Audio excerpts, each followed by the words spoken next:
Guys and again welcome back to Mrinal talks. आज हम बहुत ही सेंसिटिव टॉपिक के बारे में बात करने वाले हैं, एटीट्यूड। देखो, एटीट्यूड दो तरह के होते हैं, एक होता है एरोगेंस और एक होता है एटीट्यूड। बहुत लोग एटीट्यूड को एरोगेंस से मिसअंडरस्टूड करते हैं। अच्छे से समझना, एरोगेंस दिखाना मतलब एटीट्यूड नहीं होता है। एटीट्यूड पॉजिटिव भी हो सकता है और बहुत से आपके लाइफ के जो भी सिचुएशंस है या फिर आपके लाइफ की आज आपके प्रेजेंट में जो कंडीशन है वो आपके एटीट्यूड के वजह से ही है। वो कैसे, वो आज मैं इस वीडियो में आपको एक्सप्लेन करने जा रही हूँ। सो अगर आप ये वीडियो आज एंड तक देखते हो तो आप कंसिडर कर लो कि आप आपके लाइफ को और आपकी ग्रोथ को लेके सच में बहुत ज़्यादा सीरियस हो। और अगर आप स्किप करते हो अगर आप आज मैं आपके साथ टिप शेयर करने वाली हूँ उसको आप फॉलो करते हो तो लोग आपको बस रिस्पेक्ट नहीं करेंगे बल्कि आपके साथ ज़्यादा से ज़्यादा टाइम स्पेंड करना भी पसंद करेंगे। तो चलो स्टार्ट करते हैं। सबसे पहली बात, हर बात पर रिएक्ट करना बंद करो। देखो, अगर आपको लगता है ना कि आप हर एक्शन का रिएक्शन देते हो, हर बात पर रिएक्ट करते हो तो आप बहुत ज़्यादा पावरफुल हो, नो। आप सबसे ज़्यादा एरोगेंट और सबसे ज़्यादा बेवकूफ़ तब लगते हो जब आप बहुत छोटी छोटी चीज़ों का रिएक्शन देते हो, बहुत छोटी छोटी चीज़ों पे रिएक्ट करते हो, जबकि शायद वो रिएक्शन ज़रूरी भी नहीं है। आपका वो रिएक्ट करना यूजलेस हो तो आप बेवकूफ़ दिखते हो। सो समझो, अगर कुछ चीज़ें हो रही है, कुछ सिचुएशन ऐसी बन गई है जिस वजह से आप रिएक्ट कर रहे हो, पॉज लो, शांति से सोचो, समझो और फिर रिएक्ट करो। अगर आपको लगता है कि आप बहुत ज़्यादा जोर से बात करोगे, सामने वाले को डोमिनेट करोगे, चिल्ला चिल्ला के बात करोगे तो आप पावरफुल हो, नो, ऐसे नहीं है। लेकिन अगर उसी सिचुएशन को आप अच्छे से समझते हो, थोड़ा सा पॉज लेते हो, उसके बाद जवाब देते हो, आंसर देते हो, या फिर उसके बाद बहुत ही कामली और मैच्योरली सोच समझ के उस सिचुएशन पे रिएक्ट करते हो तो आप सबसे ज़्यादा पावरफुल हो। अगर आपने देखा होगा, जो लोग बहुत ज़्यादा पावरफुल होते हैं वो अननेसेसरी शाउटिंग नहीं करते हैं, वो अननेसेसरी रिएक्ट नहीं करते हैं, ओवर रिएक्शंस कभी नहीं देते। वो बहुत ही कामली, शांति से सिचुएशन को हैंडल करते हैं और कामली ही जवाब देते हैं। सो यस, अगर आपको आपके एटीट्यूड में पॉजिटिव चेंजेस लाने हैं तो आपको अननेसेसरी रिएक्ट करना बंद करना होगा और बहुत ही सोच समझ के रिएक्शन देना होगा, बहुत ही सोच समझ के आंसर देना होगा। बिकॉज जो मैच्योर और सेल्फ अवेयर लोग होते हैं ना, वो रिएक्ट नहीं करते, बहुत ही सोच समझ के आंसर करते हैं, फिर अपने रिएक्शंस देते हैं। अपने अवेलेबिलिटी को अपनी आइडेंटिटी मत समझना। अगर आपको लगता है ना कि मैं एक ऐसा इंसान हूँ जो सबके लिए हमेशा अवेलेबल रहता हूँ, या फिर लोग आपके बारे में, आपकी आइडेंटिटी ऐसी बन गई है कि लोग समझते कि अरे वो हमेशा अवेलेबल रहता है, वो हर जगह आ ही जाता है, अरे वो तो उसको तो कंसिडर कर ही दो, वो तो कभी ना बोलता ही नहीं है, तो आप अवेयर हो जाओ। अगर आपको लगता है कि लोगों का ऐसे कहना मतलब आप बहुत ही ज़्यादा पावरफुल हो, तो ऐसे नहीं है। अगर लोग आपको हमेशा कंसीडर करते हैं कि वो तो आ ही जाएगा, वो तो अवेलेबल हो ही जाएगा, तो वो कुछ टाइम के लिए ऐसे हो सकता है कि लोगों को लगे कि आप बहुत ज़्यादा केयरिंग हो या फिर आप बहुत हेल्पफुल हो, लेकिन बाय द टाइम आपके एग्जिस्टेंस को लोग बहुत ज़्यादा ग्रांटेड ले लेंगे। समझो, जो लोग कम अवेलेबल रहते हैं उनकी वैल्यू, उनके एग्जिस्टेंस की वैल्यू ज़्यादा होती है। अगर मैं इसको एग्जांपल के साथ बताऊँ, हर किसी के लाइफ में लाइक रिलेटिव्स में एक तो ऐसा इंसान होता है जिसको सब लोग बहुत ज़्यादा वैल्यू करते हैं, उनको बहुत ज़्यादा रिस्पेक्ट करते हैं। क्यों? अगर आप अच्छे से नोटिस करोगे ना, वो हर छोटी मोटी बात पे अवेलेबल नहीं रहते, वो तभी अवेलेबल रहते हैं जब ज़रूरत हो, जब बहुत इंपॉर्टेंट इवेंट्स हो, तभी वो आपके इवेंट्स में अवेलेबल रहेंगे, तभी वो इवेंट्स अटेंड करेंगे, वो बात भी तभी करेंगे जब ज़रूरत हो। बेवजह फालतू की बातें वो कभी नहीं करते। तो यही होता है, अगर आपका एग्जिस्टेंस किसी के लिए बहुत ज़्यादा एक्सेसिबल है, आप लोगों के लिए बहुत ज़्यादा अवेलेबल रहते हो, उनकी हर छोटी मोटी चीज़ में आप वहाँ प्रेजेंट रहते हो, तो अभी तो ये चीज़ें आपको बहुत प्यारी और बहुत अच्छी लग सकती है, लोग भी आपको अभी रिस्पेक्ट कर सकते हैं, लेकिन आई बेट यू ऑन दिस कि सर्टेन पॉइंट के बाद आपके एग्जिस्टेंस को लोग बहुत ज़्यादा ग्रांटेड ले लेंगे और आपकी वैल्यू धीरे धीरे कम होगी। लोग आपको धीरे धीरे रिस्पेक्ट करना बंद करोगे और ये चीज़ें आप खुद नोटिस करोगे। थर्ड पॉइंट, रिस्पेक्ट देना मतलब लोगों से हमेशा अप्रूवल लेना नहीं होता है। ये हम लोगों में बहुत ज़्यादा मिसकंसेप्शन है कि हम अगर दूसरों का अप्रूवल लेते हैं, उनको हर चीज़ पूछ के करते हैं, तो ही ऐसे माना जाएगा कि हम उनको रिस्पेक्ट करते हैं। ज़रूरी नहीं है। देखो, आप किसी चीज़ के लिए उनसे पूछना या उनको कोई चीज़ बता के करना रिस्पेक्टफुल है, लेकिन उनके डिसीजंस आपके डिसीजन से मेल नहीं खा रहे, मैच नहीं कर रहे और स्टिल आप उनके हिसाब से डिसीजंस ले रहे हो, तो आप पावरफुल नहीं हो। देखो, अगर कोई आपको ना बोलता है क्योंकि उनके हिसाब से वो डिसीजन सही नहीं है, बट अगर आपके हिसाब से, आपके सिचुएशन के हिसाब से वो डिसीजन अगर सही है, तो आपको किसी के अप्रूवल लेने की हमेशा ज़रूरत नहीं है। कभी कभी ऐसे हो सकता है कि कभी हम ऐसे सिचुएशन में फंस जाते हैं जिस वजह से हमें किसी ना किसी को पूछना ज़रूरी लगता है। That time it's okay, but हमेशा आप आपका हर एक लाइफ का डिसीजन किसी से पूछ के लेते हो ना, तो आप अपने आप में पावरफुल नहीं हो। आपकी डिसीजन मेकिंग पावरफुल नहीं है, और जिस इंसान की डिसीजन मेकिंग पावरफुल नहीं होती, वो इस इंसान का एटीट्यूड कभी भी वीक ही होता है। सो अगर मैं इसको एक एग्जांपल के साथ आपको बताऊं तो करियर चॉइसेस ले लेते हैं। अपने पेरेंट्स के टाइम इंजीनियरिंग, डॉक्टरेट, ये सब चीज़ें बहुत ही ज़्यादा वैल्यूएबल थी।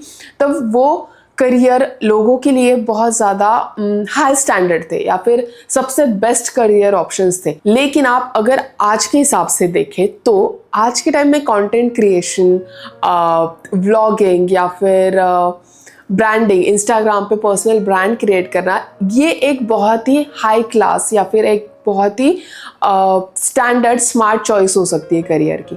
लेकिन अगर आप आपके पेरेंट्स से पूछ के आज करियर चॉइसेस लेते हो, तो ऑफकोर्स वो वही सजेस्ट करेंगे जो उनको बेस्ट लगेगा, जो कि है डॉक्टर, इंजीनियरिंग, ये सब करियर। बट अगर आप वो चॉइसेस लेते हो, तो अभी आपका क्या होगा?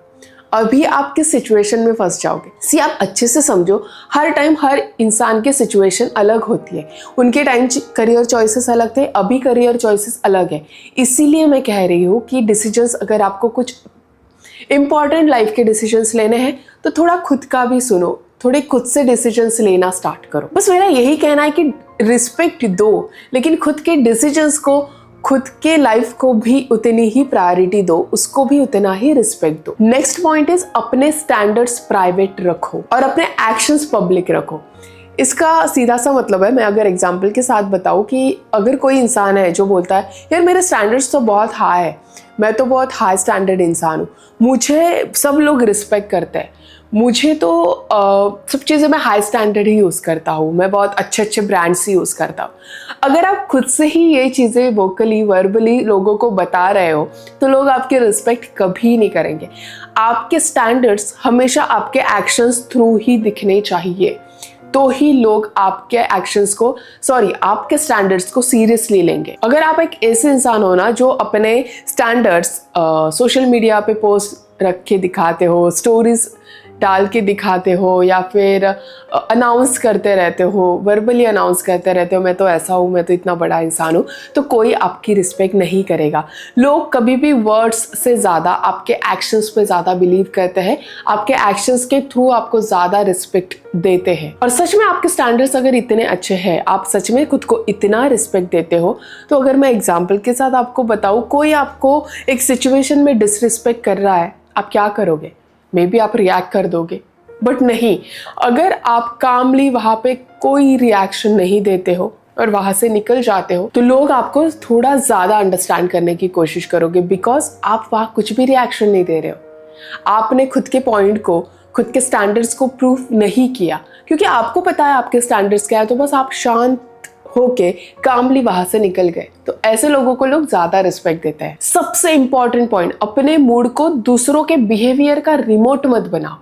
बहुत लोग इस पैटर्न में फंस जाते हैं कि लोग उनके साथ जैसे बिहेव करते हैं उस हिसाब से वो अपना मूड सेट करते हैं। अगर लोग आपसे अच्छे से बात नहीं कर रहे हैं, आपका मूड खराब हो जाएगा। लोग आपसे बहुत हंस के बात कर रहे हैं, आपको रिस्पेक्टफुली बात कर रहे हैं, आपके साथ बहुत ज़्यादा टाइम स्पेंड कर रहे हैं, तो आपका मूड सही रहेगा।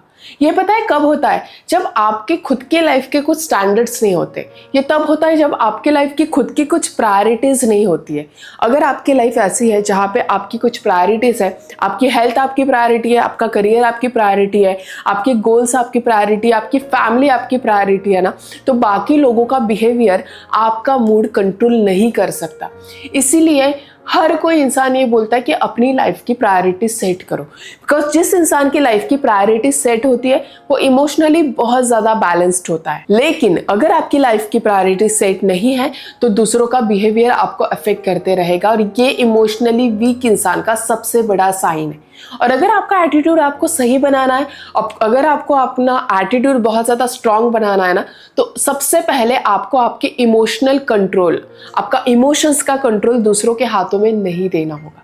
और वो तभी पॉसिबल है जब आप आपकी लाइफ की प्रायोरिटीज सेट करोगे और उन प्रायोरिटीज में खुद को सबसे ऊपर रखोगे। खुद के चॉइसेस, खुद की हेल्थ, खुद की मेंटल हेल्थ, खुद के फाइनेंस, खुद के गोल्स, खुद की फैमिली। अगर आप ऐसे करते हो, आप नोटिस करोगे आप इमोशनली धीरे धीरे बहुत स्ट्रांग बनते जाओगे और बाकी लोगों से आपको फर्क नहीं पड़ेगा। कुछ तो लोग कहेंगे लोगों का काम है कहना, हम लोगों की तरफ ध्यान नहीं देते, लोगों से हमें फ़र्क नहीं पड़ता। ये आपके लिए बोलना बहुत ज़्यादा इजी होता है, लेकिन ये तब तक ही इजी है जब तक आपकी लाइफ में कुछ प्रायोरिटी सेट नहीं होती। अगर आप एक ऐसे इंसान हो ना कि अपनी प्रायोरिटी दूसरों के हिसाब से सेट करते हो, तो आप सबसे वीक इंसान हो और आपका एटीट्यूड, दैट्स व्हाई आपका एटीट्यूड सबसे वीक दिखता है। Next point is my favourite. हर जगह अपना बेस्ट वर्जन दिखाने की जरूरत नहीं है। अगर आप ऐसे हो कि यार अगर मैं खुद को वीक दिखाऊंगा, अगर मैं दिखाऊंगा कि मुझे ये चीज़ नहीं आती है, मुझे ये चीज़ समझ नहीं आती, तो लोग हमें वीक समझेंगे, लोग हमें बेवकूफ़ समझेंगे। तो ये आप गलत समझ रहे हो। देखो, मैं पर्सनली खुद का एग्जांपल देती हूँ। अगर मुझे कोई चीज़ नहीं पता या फिर उस चीज़ के बारे में मुझे कोई इन्फॉर्मेशन नहीं है, मैं 10 लोगों में भी एक्सेप्ट करती हूँ कि हाँ नहीं पता है मुझे, आप बताओ तो मैं समझ पाऊँ। देखो, अगर मेरी कोई वीक साइड है, मैं कुछ चीज़ों में वीक हूँ, तो मैं एक्सेप्ट कर लेती हूँ कि हाँ मैं इन चीज़ों में वीक हूँ, हाँ मैं ये चीज़ें नहीं समझ पाती हूँ। लेकिन अगर आप समझते हो कि जो पॉजिटिव इंसान होता है या फिर अपना बेस्ट वर्जन ही हमेशा दिखाओ तो ही लोग आपको रिस्पेक्ट करेंगे, तो आप गलत हो। ऑथेंटिसिटी ज़्यादा अट्रैक्टिव होती है। जो इंसान रियल होता है, जो इंसान ऑथेंटिक होता है ना, वो ज़्यादा पावरफुल और ज़्यादा इंटेलिजेंट होता है। ज़्यादा लोग उसकी तरफ अट्रैक्टेड फील करते हैं, बिकॉज वो कोई भी चीज़ फेक नहीं करता, वो नहीं दिखाता। देखो, फेक अगर आप कोई भी कहीं भी जाते हो और अगर आप आपकी फेक पर्सनालिटी सबके सामने ला रहे हो, 2 मिनट 3 मिनट कोई आपको नोटिस नहीं करेगा, बट उसके बाद लोग आपको नोटिस करने लगेंगे कि अभी आप फेक बन रहे हो, अभी आपको कोई चीज़ का नॉलेज नहीं है। अगर मैं एग्जांपल के साथ बताऊँ तो किसी ग्रुप में आप बैठे हो और समझ लो कि करंट अफेयर्स के बारे में कुछ तो टॉपिक निकला है। मैं पर्सनली करंट अफेयर्स मुझे नॉलेज नहीं है, फिर मैं उन चीज़ों में ज़्यादा पढ़ती नहीं हूँ। और करंट अफेयर के बारे में कोई बात कर रहा है और मैं दिखा रही कि हाँ मुझे तो सब चीज़ें पता है, हाँ ये अभी हुआ था ना, हाँ ये वो। अगर मैं ऐसे बोलती हूँ और कोई मुझे उस पर क्वेश्चन पूछ रहा है और मैं उसका आंसर नहीं दे पा रही, तो मैं उस टाइम मेरी पर्सनालिटी तो सबसे ज़्यादा वीक दिखाई देगी। लेकिन अगर मैं बताती कि यार मैं करंट अफेयर ज़्यादा सुनती नहीं हूँ या फिर मुझे उन चीज़ों में उस बारे में ज़्यादा नॉलेज नहीं है, लेकिन आप बताओ मैं सुनना पसंद करूँगी, तो समझ रहे हो कि मैं अगर ऑथेंटिकली खुद को सबके सामने रख रही हूँ तो उससे ज़्यादा पावरफुल इंसान कोई नहीं हो सकता। अगर आपको कोई चीज़ आती है तो बोलो हाँ आती है, बट नहीं आती तो एक्सेप्ट करो कि नहीं आती है, लेकिन उतना ज़्यादा खुद को ओपन अप भी रखो कि हाँ मैं रेडी हूँ नई चीज़ें सीखने के लिए। Last and very important point, गुस्सा आने पर दूसरों के हिसाब से अपने लेवल को सेट मत करो। कोई लोग होते हैं जिनको शाउटिंग करना, अननेसेसरी गलत वर्ड्स यूज़ करके बात करना पसंद आता है। लोग उस तरह से लड़ते हैं, लेकिन जस्ट बिकॉज खुद को प्रूव करना है इसलिए आप खुद का लेवल गिरा रहे हो, आप गलत वर्ड्स यूज़ करके उनसे बात कर रहे हो। This is not the right attitude, this is not the sign of a good attitude person. अगर आपका लेवल दूसरों के हिसाब से गिरा रहे हो ना, तो सबसे वीक पर्सनालिटी हो। देखो, कोई कैसे भी बात करे, शाउट करके करे, गंदी गालियाँ दे के बात करे, आपको बहुत ही मिसट्रीट करे, बहुत गंदी तरह से ट्रीट करे, लेकिन स्टिल आप आपकी बाउंड्री सेट करके रखे हो, आप उन चीज़ों पे रिएक्ट अगर नहीं कर रहे हो ना, तो आपका लेवल बहुत ही हाई स्टैंडर्ड दिखाई देता है। देखो, ये एक है ना मैच्योर पर्सन की पर्सनालिटी है, ये एक मैच्योर पर्सन का साइन है। अगर कोई कैसे भी बिहेव करे लेकिन आप आपके स्टैंडर्ड्स अगर पकड़ के रखते हो, अपने स्टैंडर्ड्स के हिसाब से ही आप रिएक्शंस देते हो ना, तो ये एक बहुत ही हाई स्टैंडर्ड इंसान का साइन होता है। एंड सबसे इंपॉर्टेंट बात, no reaction is also reaction, जो बहुत पावरफुल रिएक्शन होती है। बहुत टाइम अगर मेरे साथ ऐसे इंसिडेंट्स कभी होता है या फिर इन फ्यूचर भी होता है, तो उस टाइम मैं उस पर बिल्कुल रिएक्ट नहीं करूँगी। मैं बहुत शांति से वहाँ बैठूंगी, बहुत शांति से उनकी तरफ देखूंगी, कुछ भी रिएक्शन ना देते हुए मैं 1 मिनट उनके आंखों में देख के वहाँ से निकल जाऊंगी। ये भी बहुत पावरफुल रिएक्शन होता है। लोगों को बहुत मिसकंसेप्शन होता है कि एनर्जी को मैच करें, अगर दूसरों के लेवल को हम मैच करें तो ही हम वो बैटल जीत सकते हैं, तो ही हम एक पावरफुल इंसान की तरह लोगों को प्रेजेंट खुद को कर सकते हैं। तो ये बहुत आपकी मिसकंसेप्शन आपके मन में है। बहुत ही शांत इंसान, बहुत ही कामली हैंडल करने वाला इंसान ही बहुत ज़्यादा पावरफुल होता है। और अगर आप बड़े बड़े लोगों को देखोगे, वो फालतू के रिएक्शंस नहीं देते हैं, वो बहुत ज़्यादा रिएक्ट नहीं करते हैं, वो शाउटिंग नहीं करते हैं, वो जोर जोर से चिल्ला के बात नहीं करते, वो हर चीज़ को कामली ही हैंडल करते हैं। यही मेरे कुछ टिप्स थे जिस वजह से लोग आपको बहुत ज़्यादा रिस्पेक्ट करेंगे, लोगों के सामने आपकी पर्सनालिटी बहुत ज़्यादा पावरफुल दिखाई देगी, और सबसे इंपॉर्टेंट, लोग आपको इमोशनली स्ट्रांग समझेंगे। इमोशनली स्ट्रांग इंसान ही सबसे ज़्यादा पावरफुल होता है। यही मेरे इस वीडियो का एंड पॉइंट है। And thank you so much guys for watching my videos. मिलते हैं नेक्स्ट वीडियो में। सी यू, बाय बाय।